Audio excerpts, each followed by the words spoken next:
Well, if you ask us, the world of the municipal movement is coming together in Durban, in Etequeni. For us, this is a triennial moment. Every 3 years we come together, cities, local governments, their associations, practitioners, elected officials, and their partners. They come together to exchange on priorities and on a strategy. And this is why November is very, very important for us. But beyond that, I think this year is particularly interesting because we want to think about what the next phase, what the next era of the municipal movement will be. As you know, we are a centenary movement with over 100 years old of existence. And we need to think well about what cities, what territories, what local governments can mean for the citizens. Well, that's what we plan to do over there in South Africa.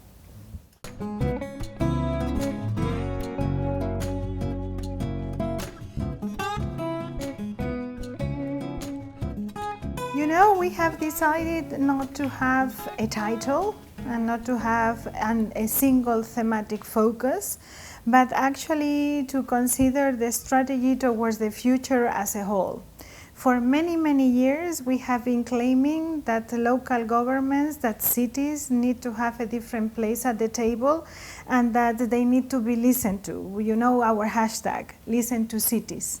We have been asking the international community to consider the perspective of cities, of local governments in international policy making. And what we are saying now is, okay, we've been doing that and now we are also ready to listen.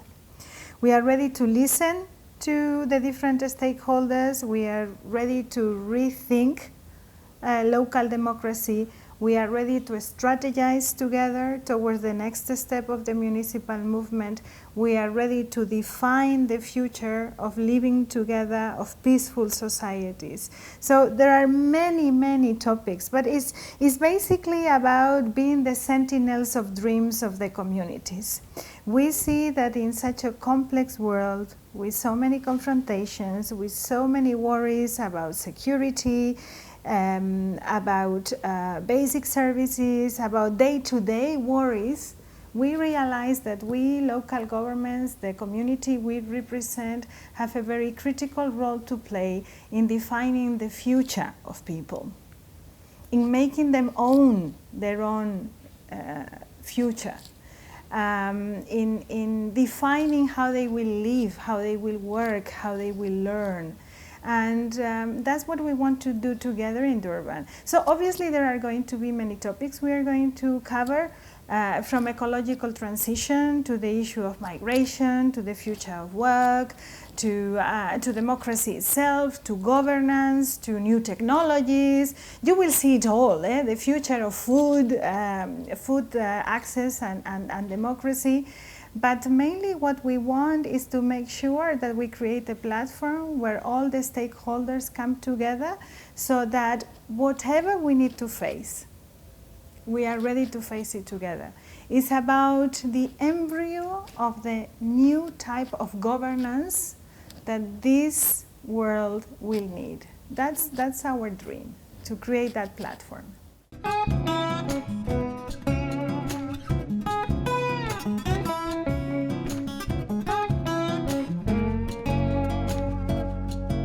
Yes, this is the first time we are looking at this gathering in a way that is not simply a congress. It's not simply a conference. It's not an international summit, but it's actually a policy-making process where we offer our key partners, civil society, but also other sister organizations of local and regional governments and representatives of the international community, key stakeholders such as the private sector and academics and etc. to come and shape the future with us. And we have done that in what I consider to be quite tricky and bold. Let's see whether it works. But we have asked them to provide recommendations from their own vision, parting from their own ideas of what they would like the future to be, what they would like a governance to look like, and to provide that to local and regional governments. We have divided this in different tracks. We call them different types of processes. One of them is this open town hall idea, where different key partners from civil society are going to be challenging us to think about equality, accessibility, informality, sustainable cities, and they will be making direct recommendations for us.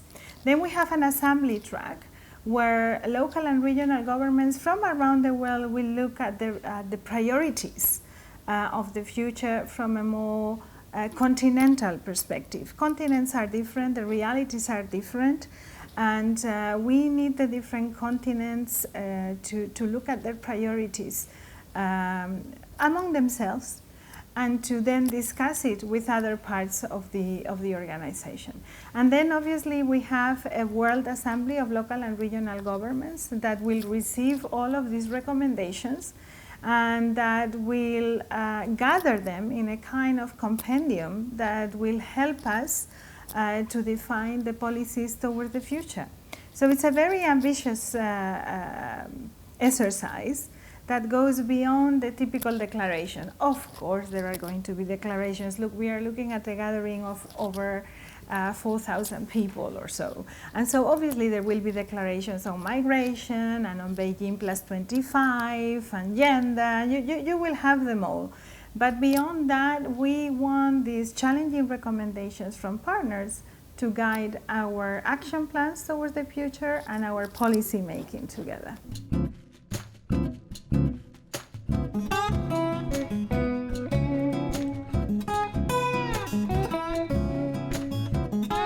I would like the recommendations of civil society to challenge us to look at a transformative model of society. In previous encounters that you and I had, we have discussed where we are at a point in our civilizations where we are learning all over again. So based on our principles and on our values, we need to rethink how do we live with each other, how do we take decisions together, how do we use the resources of the planet. This is very transformational. What will work mean in the future? We are no longer looking at a productive society in itself, because robots will be doing much of the work and algorithms will be deciding for us. So what will it entail work in the future? How are we going to contribute to society? I would like civil society inputs to challenge us to think like that. I mean, civil society need to hold us accountable, but they also need to show us the way of how they would like to live. You know, I am a jurist by education, and the first thing they teach us at law school is that laws follow reality. It's not the other way around. And I think governance also does that as well. And so civil society needs to challenge us to define transformation, to define new models. That for me would be ideal. And then the other thing that I would like to do, and for me that defines the new phase of the municipal movement is, okay, so we have spent 100 years coming together. And we have learned the value of exchanging ideas. We have learned to learn. Now we need to learn to strategize. And so for me that would be also a very, very important outcome, where the different parts of the world, no matter whether it is the global north or the global south, create a joint agenda, answering to their realities, respecting the differences, but also building on some common values and hope for the future. That would be a success in itself. And then, of course, I want to have a lot of people that will come and enjoy the big feast of the municipal movement in South Africa, of all places, which is great.